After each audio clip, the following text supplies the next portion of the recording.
Hey, what's up, everyone? This is Jeremy, founder of QuickMail.io. And this is Jack from emailsthatsell.com. What are you using to send cold emails today? Is it G Suite? Very likely. Is it Outlook? Something else? In this slightly technical yet helpful episode, Jack asks his top questions around email sending.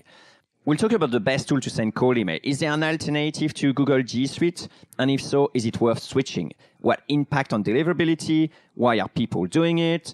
Stick around and you'll get answers to all those questions and more.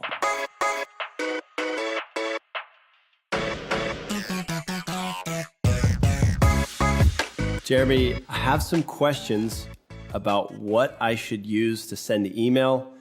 And listeners know I'm not talking about whether or not to use QuickMail. I'm talking about what QuickMail should, let's say, hook into in order to send my emails. For example, I've been using G Suite to send my email campaigns, but then a couple of weeks ago, I noticed that QuickMail offered sort of use Outlook, and it had a little button. And so I decided to give Outlook a try to see if it helped with deliverability. And that got the wheels turning to explore ways that one can send outbound email, because it's not just G Suite or Outlook, right? That's correct. Did you get any results yet?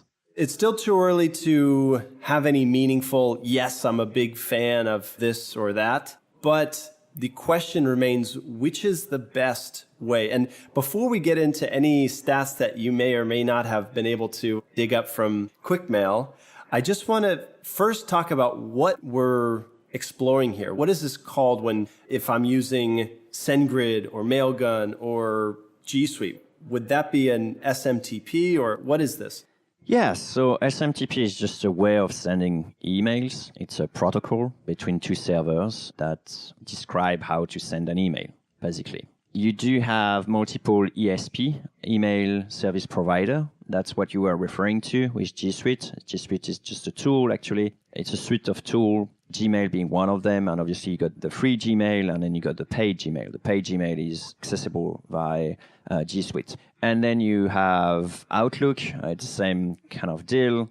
You have Outlook Online, and you can actually just access it pretty much the same way as Gmail. And they also have a free version and a paid version with Office 365.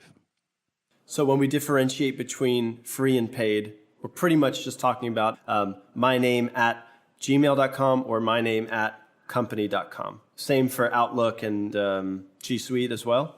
Almost. You stand correct. The free version just doesn't allow you to customize your domain name. So it's going to be at gmail.com. All users have at googlemail.com or some stuff like that. For Outlook, it's going to be at outlook.com.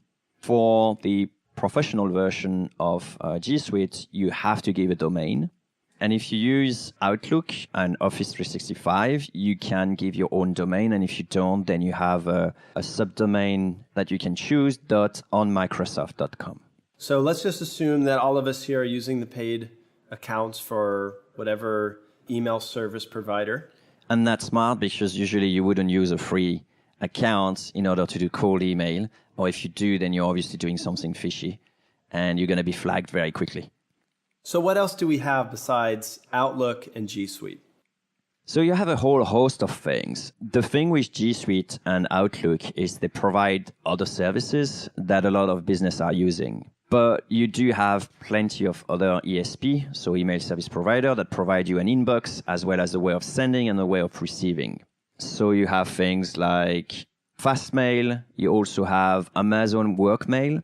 This is something that is starting to pick up steam, actually. I see more and more accounts using that in QuickMail. And you have plenty of other. But I think what you're talking about is also purely the way of sending. And you do have some specific sender. So they won't provide you an inbox.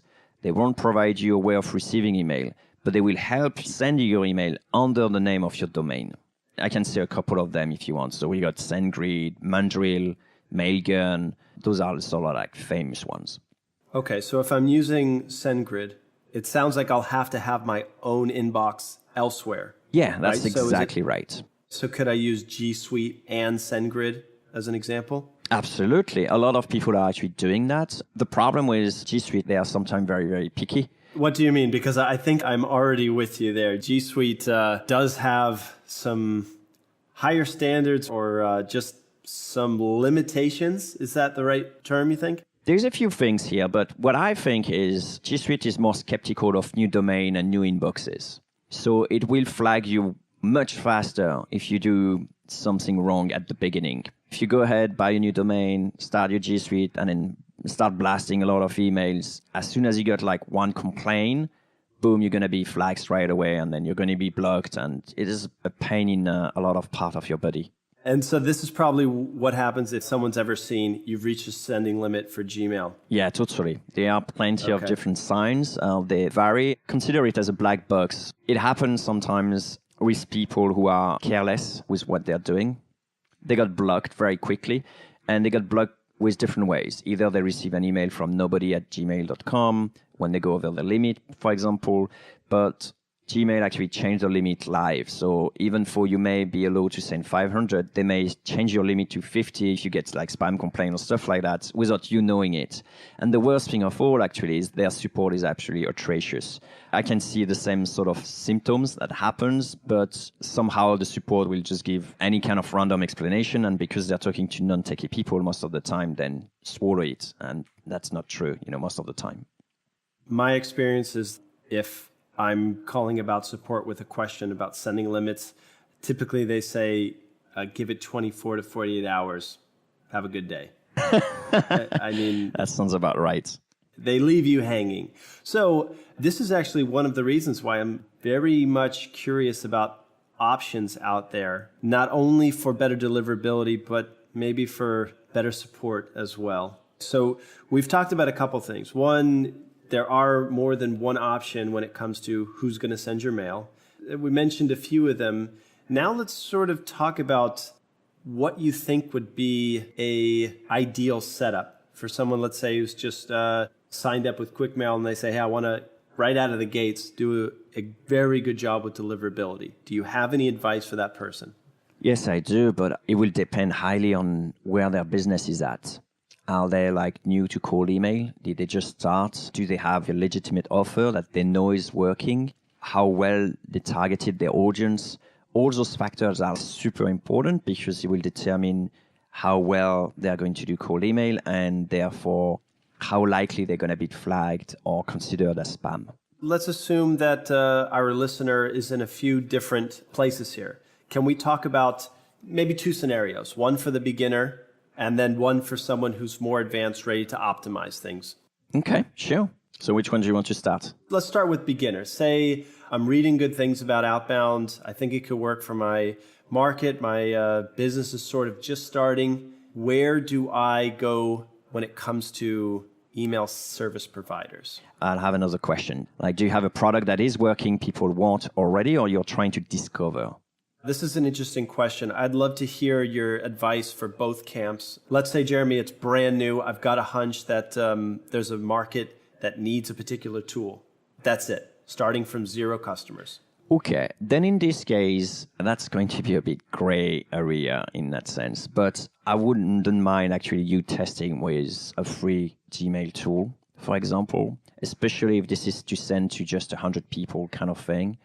That way, if your account gets blocked, it's not the end of the world. You can start doing something else. And at the same time, by that time, maybe you'll get enough information as to is that working or not for your specific vertical. But it's risky because it may happen very, very quickly depending on how well your email content is. Are you trying to sell or are you trying to connect with people? And I think that's really a crucial point here.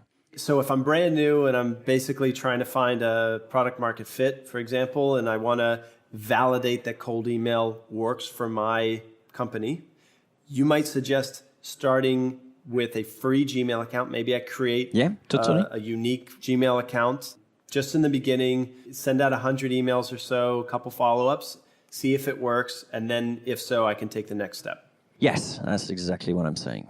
Reason for that is because the stakes are not very high. It's because the other methods will actually take a lot more time to put in place. So speed is important at that stage. I think so, yes. So let's say it worked and I'm ready to take the next step. Maybe I'm not complete beginner. Mm-hmm. I've got some kind of an idea that I have success with cold email. Yep. What's my game plan at this point? Okay, at this point, I will say you have to have your own domain.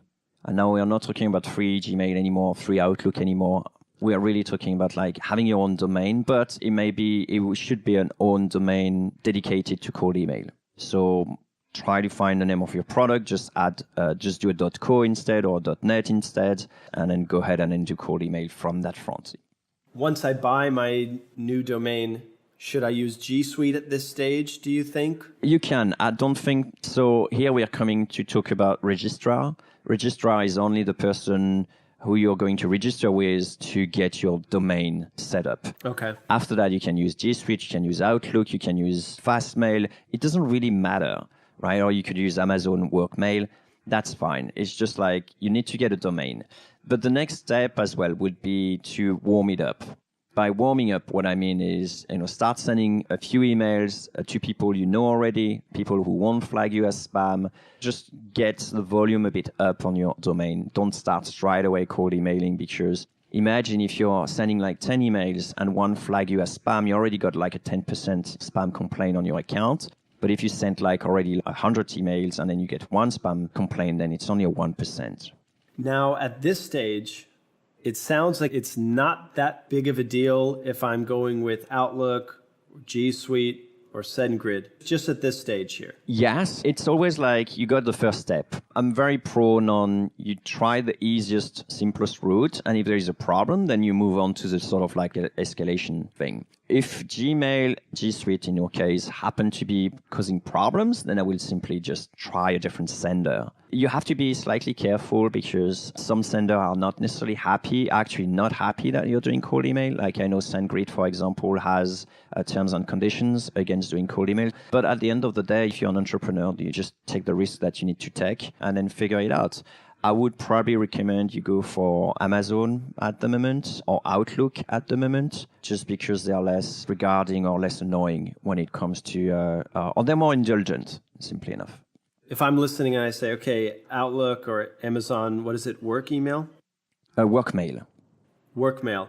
What's the email or the website that I can go to check out the Amazon Workmail? You go to aws.com. Okay. And that's one of their service. And so, you got G Suite with lots of services, Gmail being one of them. Then you got Office 365 with Outlook being one of them. And then you got Amazon, AWS, and Amazon Workmail being one service of that.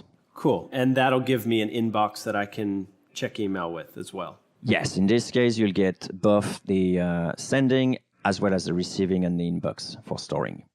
Okay, do you have any comments for our advanced listeners out there? If somebody's, let's say, experienced with cold email and they're ready to take it to the next level? Here we're entering a sort of like always moving target zone, right? So what I'm going to tell you right now, it may not be correct in a few months' time. But what's currently happening right now is that people finding out that sending an email to a Gmail user using a Gmail service has a better chance of deliverability. And using an Outlook to an Outlook inbox has also a better chance of deliverability. We tend to see that using the same service to contact someone using the same service is having a better chance of deliverability than using different services. You could also use Yahoo. I didn't mention that because no one in their right mind will use Yahoo or Hotmail, but those are also email service provider. Is there any way for us cold emailers to know what email service is behind a particular email? You should look at the DNS of each domain. I'm not aware of a service that does that, but you could be, doing that, move them into groups in QuickMail and use a different inbox per your group if you're really that advanced, yes. What about stats? Do you find any meaningful info when you take a look at what's going on with QuickMail emails? This is a funny one. For your info, guys, Jack just asked me to put up some stats before. He has no idea what they look like, but I think it's his way. I have my fingers crossed. I think it's his way to ask me to share my results with you guys. Yes. Okay, so QuickMail has obviously a lot of users. Some of our users are really ingenious in the way they're using things, and therefore we do have the chance to have a lot of different inboxes being used. for a lot of different accounts. So I actually pulled up some stats and I checked every campaigns that sent more than 500 emails. So they're a bit more meaningful, and then check for their open rates, which indicates deliverability. Again, keep in mind they are all aggregates. If you're sending to Gmail prospect and you happen to have a Gmail inbox, then you potentially have a better chance of deliverability. So those things are not accounted for. But in aggregates, what we see is a super clear distribution with Gmail inboxes, very smooth between 100% and 0. And with the same usual thing, which means like a few, like maybe 10-20% of people will have like super high deliverability rates, like between 60% to 100, and 10 to 20% will have between 30% and 0, or 40% and 0. And the rest is kind of in the middle, in between 60 and 40%. So it's like with a lot of things in life, the 10% gets everything, the other 10% gets nothing, and the rest gets everything, in the middle kind of thing. Just to clarify, these are open rates from the first email of a sequence. That's true, yes. I forgot to mention that. Yes, so it's the first email, so it's not with follow-ups and stuff. So how do those stats stack up against other email service providers? So let's go into other email service providers. What I found out is if you're losing Outlook, you got the same sort of shape, but they're just lower by 20%. Lower? Yeah. Minus points for the Outlook camp. Potentially. But again, you got always those 20% that do super well. So the question there is obviously linked to whoever is using that and whoever they're contacting. But it just means that there is no magic bullet, right? Okay. If we extrapolate that and goes to any SMTP, like you got Mailgun, SendGrid, Zoho even, a lot of people are using Zoho, Amazon, Workmail that we discussed, Mandrill, things like that, then you drop by 40% instead of 20. Do we have a clear winner here? Not really, because what you have, it's the same thing. It's again the same shape. But what you have to consider here is the people who switch from Gmail may actually have higher tendency maybe to do more dodgy things, right? Because Gmail didn't let them. So it may actually be that 80% on a custom SMTP is actually a really great achievement just because they wouldn't let them send on Gmail. But more often than not, they may actually end up into the 30% zone just because they are not really doing a lot of great outreach. It's possible that these alternative SMTPs or email service providers are more attractive to people who are not doing a great job, let's say, crafting the right message, sending to a really targeted list. So therefore, they may need to, out of necessity, switch to Mailgun or say. Okay. Yeah, so that's possible. So for example, if they're looking for volume over quality, and we have a cast about quality versus quantity.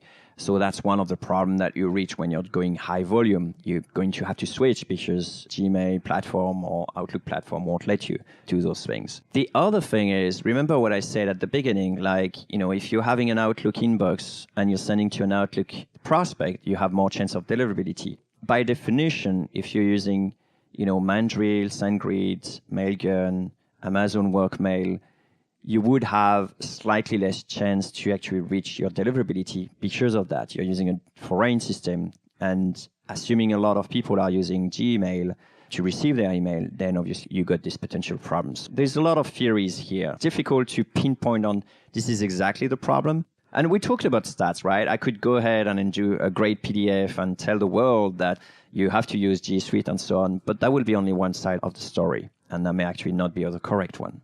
So I'm hearing that no matter which email service provider you choose, it's still important to do proper cold emailing in order to keep your deliverability healthy. Oh, for sure. There's no question about it, right? We didn't see, for example, that by switching to Amazon Work email, that you would just bypass all of the filters and get delivered no matter what. There's no magic bullet there. No, okay. We need to talk about a different side here. We've talked only purely about deliverability. There are some other advantages in switching that we haven't talked about. Like what? Like, for example, high volume. And I'm thinking like, let's say, for example, you have a message that you want to communicate to a lot of your users on a regular basis. You wouldn't necessarily use your own G Suite to actually do that. You will use a service like SendGrid, and that will be okay with your terms of conditions. You will actually contact your own users for transactional emails or other promotional emails they're happy with. So that will be fine, like notification from your services. Another big advantage of using, for example, a custom SMTP is that you'll get more granular stats regarding your deliverability than you would get normally using something else. So each email service provider providing an inbox has a way of telling that either people flag them as spam or their email bounce. And they got better way of doing it than actually using Gmail, because Gmail is very cryptic about it and doesn't actually let you know that people flag you as spam or bounce. Look at all the problem that people experience with support, G Suite. This is exactly for that. They don't know what's happening. They keep it cryptic. They keep it secret. It's their algorithm they don't want shared. Yeah, exactly. Maybe. And SendGrid and all those other out there are a bit more open as to, hey, you've received too many complaints. This is your current sender reputation with us. And that provide that clarity and visibility that, okay, I'm doing something probably wrong here, or I'm actually good here. And that's also very valid information that you won't get using Outlook and G Suite. Right. And so, we haven't talked so much about usability or support or how this email platform integrates with other tools you're using, but those are probably other things to consider as well. Like you said, if you're going to be using it to send transactional stuff as well, that may be enough to change your mind on what you use to send your cold emails if you want to be able to reach out to a different customer list. Okay, is there any other thing that you would like cold emailers out there to know about the tools they have available to them? What I would say is always keep a backup plan. If you have your business relying on cold email to generate leads, having a backup plan to switch email sending in case, Gmail is just not happy with what you're doing for XYZ reason for a temporary amount of time, it's never a good idea to be having your business hostaged by one of the email service provider. The good news is, if you're using QuickMail, and I can't talk about other tools because I'm not sure what they're doing, but if you're using QuickMail, you always have the ability to very quickly switch to an SMTP provider by just going into your inbox and just adding the fields that needs to be added, and voila, there's no big deal. But you can in 5 minutes really switch if something like that happens. To any one of the tools we mentioned on today's cast? Yes, I will go to try Outlook. Outlook is a little bit more involved simply because their interface is atrocious. It's just unbelievably hard to go inside and do stuff. I think Amazon is also not the most user-friendly interface when it comes to set up things. So if you're non-techie, then I will probably switch to one of the big platforms like SendGrid or Mailgun or things like that are a bit more user-friendly and fast when it comes to actually just getting the information you need. All right. Thanks, Jeremy.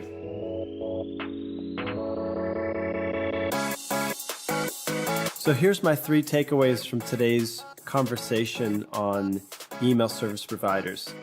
First, there's a lot of options for each level of cold emailing, from a free Gmail account for beginners to SMTPs for the power users out there. Second, there's no magic bullet when it comes to sending tools, but G Suite is looking strong. Remember to consider other options beyond deliverability for the best fit for your company. And finally, third, no matter what, you must follow cold email best practices to deliver properly, because no email sending tool wants spammers. Hey, cold emailer. Yeah, you. If you got some value from this episode, give us a high vibe by sharing a 2-sentence review on iTunes. Or Stitcher or TuneIn. That works too. It's a quick way to help other growth-minded folks like us find this podcast. So they can send awesome emails. And make everyone's inbox a better place. Thanks.